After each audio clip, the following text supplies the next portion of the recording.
Hyderabad central యూనివర్సిటీలో జరుగుతున్న పరిణామాలపై హైకోర్టు తీవ్రంగా స్పందించింది. రోహిత్ మరణం తర్వాత వర్సిటీలో నెలకొన్న పరిస్థితిపై దాఖలైన పిటిషన్ను కోర్టు ఇవాళ విచారించింది. యూనివర్సిటీ పరిసరాల్లోకి రాజకీయ నాయకులు, ఇతర నేతలను అనుమతించవద్దని యూనివర్సిటీ వీసీకి ఆదేశాలు జారీ చేసింది. విద్యార్థుల చదువులతో పాటు హెచ్సీయూలో శాంతి భద్రతలు కాపాడేందుకు చర్యలు తీసుకోవాలని సైబరాబాద్ సిపితో పాటు వర్సిటీ రిజిస్ట్రార్కు ఆదేశాలు జారీ చేసింది.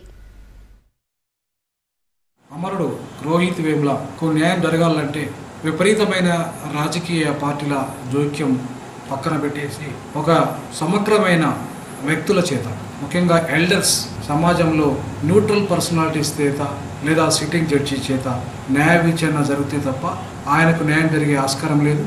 ఇవాళ ఎన్ని పార్టీలన్నీ కూడా రోహిత్ వేముల విషయంలో అన్ని ఇన్వాల్వ్ అయ్యాయి.